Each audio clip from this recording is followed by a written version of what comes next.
नमस्ते। आप सभी का आपके अपने इस YouTube चैनल पर एक बार पुनः हार्दिक स्वागत है। साथियों, मैं हूं अभिनव सर्वा, हिंदी साहित्य से व्याख्याता, झुंझुनू जिले में पोस्टेड। आज हमें और राजस्थान सरकार के शिक्षा विभाग के निदेशालय की तरफ से जारी किए गए एक महत्वपूर्ण आदेश, जिसमें हमें विद्यालयों को आदेशित किया गया है कि प्रत्येक सप्ताह के शनिवार को हमें नो बैग डे या बैग फ्री डे रखना है। इस शनिवार को हमें किस प्रकार से आनंदवार में बदलना है। ये एक्चुअली शनिवार ना होकर क्या हो जाए, आनंदवार हो जाए और बच्चे विद्यालय से और ज़्यादा बेहतर तरीके से जुड़ सकें, अपने आप को अभिव्यक्त कर सकें। तो इसी परिप्रेक्ष्य में आज कल दिनांक 23 जुलाई को चौथा शनिवार विद्यालय में चौथा शनिवार आ रहा है, तो चौथे शनिवार को हमें और एक थीम दी गई है। उस थीम के आधार पर और नो बैग डे मनाना है। थीम कल की रहेगी, मैं वैज्ञानिक बनूंगा।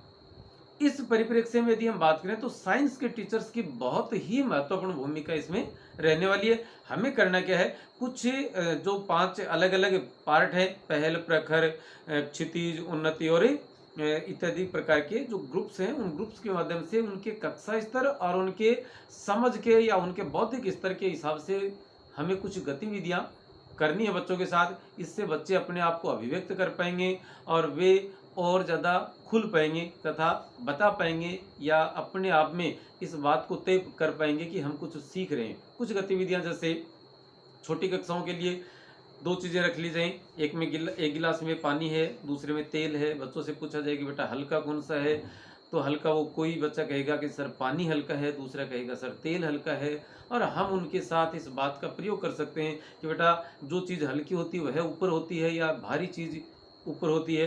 बच्चे ऑब्वियसली इस बात को समझेंगे कि वो कहेंगे कि सर भारी चीज़ नीचे होगी और हल्की चीज़ ऊपर होगी। अब हम किसी तस्तरी में, परात में या थाली में पानी डालेंगे और तेल डालेंगे। अब आप समझते हैं इस बात को कि तेल की मात्रा जो है वह पानी से ऊपर आ जाएगी। थाली में ऊपर वाली साइड में पानी रहेगा, ऊपर वाली साइड में तेल रहेगा और नीचे पानी रहेगा। तो इस प्रकार से बच्चे समझ सकते हैं कि तेल हल्का होता है। नंबर 1 बात तो ये रहेगी। इसके अलावा जैसे कुछ लोगों में स्मोकिंग करने की आदत है, तो उस स्मोकिंग के क्या नुकसान है वो बताए जा सकते हैं। उस नुकसान के लिए हम एक गतिविधि कर सकते हैं। 10 रुपये खर्च करके एक सिगरेट लेंगे हम, 10 या जितने की भी आती होगी। और सिगरेट लेकर जैसे मैं कहूँ कि ये एक बोतल है और इस बोतल में हम यहाँ एक छेद निकाल लेंगे और इस छेद में जो हमारा पेन है, इस पेन को रिफिल निकाल के इसको इसके अंदर डाल देंगे और इस प्रकार से वो पैक हो कि बाहर नहीं निकले। यदि बाहर पानी निकलता दिखाई दे रहा हो तो उसके आजू बाजू हमें साबुन लगा सकते हैं ताकि पानी बाहर न निकले और यहाँ उसका पीछे का ढक्कन उसके साथ रहेगा। अब इस ढक्कन में भी हमें क्या करना है, इस ढक्कन के साथ ढक्कन में हम छेद निकालेंगे। छेद इतना हो कि एक सिगरेट उसमें जा सके। अब क्या करेंगे, हम इस बोतल को पूरा पानी से भर लिया यहाँ तक का और इसके बाद सिगरेट का जो मुंह की तरफ हिस्सा होता है वो इसके अंदर लगाएंगे। यदि कहीं जगह हो तो आप वहाँ पर साबुन इत्यादि लगा सकते हैं। अब हम सिगरेट को जला देंगे। माचिस से जलाया जाएगा तो बहुत धीमे जलेगी, लेकिन इस पेन का जो ही ढक्कन हम खोलेंगे तो पानी क्या होगा, बाहर निकलेगा। और पानी बाहर निकलेगा तो ये जो सिगरेट है वो बहुत जल्द, बहुत तेज गति से जलती हुई जाएगी। पानी जो ही बाहर निकलेगा पूरा खत्म होगा, तब तक ये बोतल पूरी की पूरी धुएं से भर जाएगी।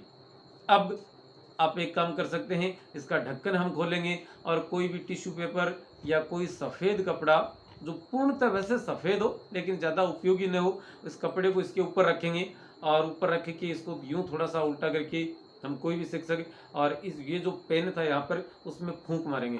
फूंक मारने के बाद ये होगा कि जब तक ये पूरा का पूरा मामला या पूरा धुआं पूरा निकले या नहीं निकले, जितना निकलेगा उसके बाद जो ही हम कपड़े को हटा कर देखेंगे, इस कपड़े की कम से कम 8 परत होनी चाहिए। आप पहली परत को पाएंगे कि बहुत बुरी तरह काला हो जाएगा और उसके हर एक परत को खोलते हुए बच्चों को दिखाएंगे तो बच्चे इस बात से समझेंगे कि धूमपान या स्मोकिंग करने के क्या खतरे हो सकते हैं, जो हमारे फेफड़े हैं वो किस प्रकार से एक सिगरेट उसको तहस नहस कर सकती है।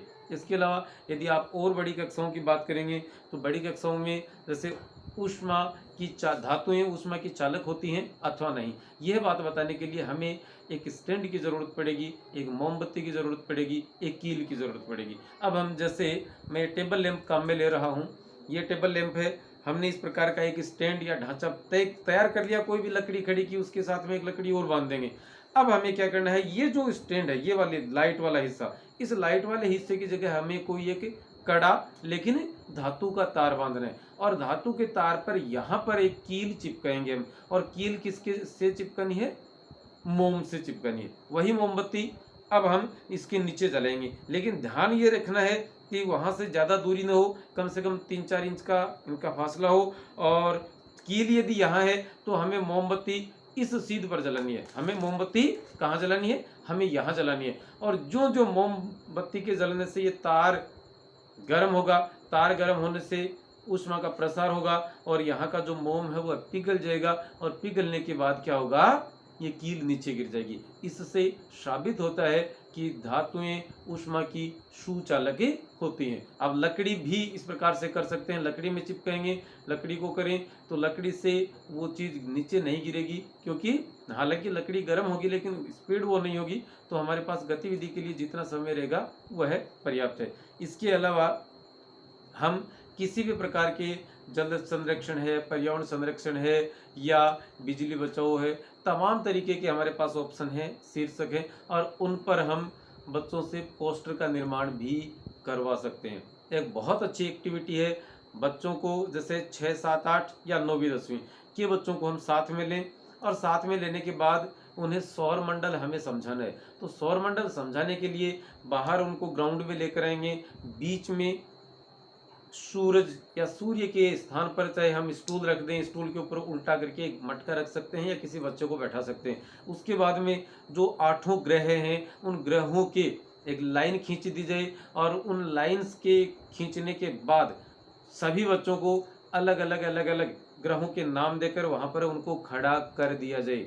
और खड़ा करने के पश्चात जो जो जैसी जैसी उनकी स्पीड है, वो कदम दर हम कदम बता सकते हैं कि बेटा आपको जैसे ये पूरा कदम है तो आपको पूरा कदम चलना है। दूसरे को हम कहेंगे बेटा आपको पूरा कदम नहीं चलना, आपको इतना ही कदम चलना है। ये एक स्टेप बाहर छोड़ेंगे, फिर दूसरा ये नीचे वाला आगे आएगा तो इसमें फिर एक स्टेप, फिर इसमें एक स्टेप, इस प्रकार से वो लास्ट वाला और धीमे चलेगा। तो उसको पूरा एक चक्कर लगाने में कितना समय लगता है, इस प्रकार से हम ये गतिविधियां करवा सकते हैं।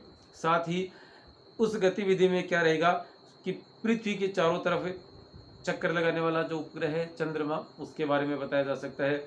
भांति भांति के पत्थर जो किसी नदी से या बजरी में मिल सकते हैं, या पहाड़ के जो हम मकान आदि बनाने के लिए लेते हैं वहाँ से मिल सकते हैं। अलग अलग प्रकार के पत्थर हम वहाँ रख सकते हैं बच्चों के सामने, और उनसे पूछा जा सकता है, उनसे सवाल, उनको हमें ऑप्शन देना पड़ेगा कि बच्चा सोचे। और ऑप्शन हम देंगे कि बेटा ये कौन सी चीज़ का पत्थर है, ये कहाँ का पत्थर हो सकता है, ये कहाँ का पत्थर है।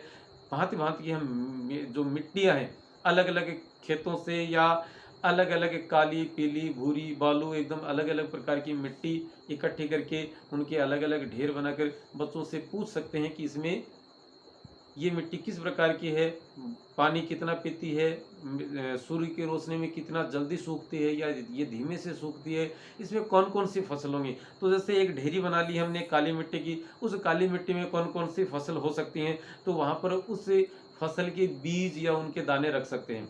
यदि दोमट मिट्टी है तो वहाँ पर जैसे बाजरा है, गंवार है, मूंग है, मोठ है, चंवला है, तिल है इत्यादि होते हैं, तो उनके दाने रख कर और हम बच्चों के साथ ही इस बात की समझाई से कर सकते हैं। पेड़ की पत्तियां हैं, पेड़ की टहनियां हैं, या वनस्पति के 3 प्रकार जैसे हैं, वृक्ष है, झाड़ी है और घास है। तीनों प्रकार की अलग अलग से पहचान उनको बच्चों को स्कूल के ग्राउंड में, स्कूल के परिसर में ले जाकर हम उनसे करवा सकते हैं। जब बच्चे घास रोजाना देखते हैं, बाजरा रोज देखते हैं, बांस की लकड़ी वो रोज देखते हैं, या बांस तो हालांकि इधर झुंझुनू चूरू साइड में नहीं है, लेकिन प्रतापगढ़ बांसवाड़ा के साइड में स्कूलों में भी बांस के झाड़ मिल जाएंगे। तो वहाँ पर बच्चों को बताया जा सकता है कि बेटा ये हो सकता है हाइट में पेड़ से या वृक्ष से भी ऊंचा हो, लेकिन यह घास प्रजाति की ही वनस्पति है। तो इस प्रकार से ये सारी चीज़ें हम वहाँ बता सकते हैं। इसके अलावा जैसे मैं कहूँ कि हमारे जो सेंस ऑर्गन्स है, उनकी पहचान के लिए अलग अलग तरीके की 4-5 चीज़ें हम इस प्रकार के कपड़े में बांध कर लेकर आए कि बच्चे को दिखाई नहीं दे। जैसे एक में 2-4 लहसुन की कलियां हमने कूट कर डाल दी, कपड़ा काले रंग का था, दिखाई नहीं दे रहा। दूसरे में प्याज को काट कर डाल सकते हैं, एक में अजवाइन डाल सकते हैं, एक में हल्दी डाल सकते हैं। 4 चीज़ें डाली, बच्चों से कहा कि बेटा आपको सूंघना है, सिर्फ बताना नहीं है, और बाजू में जाकर लिख सकते हैं आप कि क्या क्या चीज़ें आपने पहचान की। तो बच्चा जैसे प्याज, लहसुन, अजवाइन, धनिया या और ऐसी कोई चीज़ जिसमें खुशबू तेज आती हो थोड़ी, वो उसकी पहचान कर सकता है। या हम कहें कि जैसे हमारी जीभ है, तो जीभ से हम स्वाद का अनुभव करते हैं, एहसास करते हैं। तो कौन सी चीज़ कहाँ से हम एहसास करते हैं? हम रोज़ खाते पीते हैं, बावजूद इसके उसका ध्यान नहीं रहता कि मीठा आगे से, जीभ का आगे वाला हिस्सा इस बात को महसूस करता है कि ये चीनी मीठी है या नमक है, नमकीन है। तो इन चीज़ों की पहचान हम वहाँ पर बच्चों से करवा सकते हैं। और कई तरीके की, तमाम तरीके की चीज़ें हैं, उपलब्ध संसाधनों और टीचर्स की गतिविधियों के आधार पर या टीचर्स के नॉलेज के आधार पर हम अनेक अलग अलग प्रकार की गतिविधियां करवा सकते हैं। मुझे पूरा विश्वास है ये वीडियो आपको ज़रूर पसंद आएगा। चलिए, नमस्ते, शुक्रिया, जय हिंद।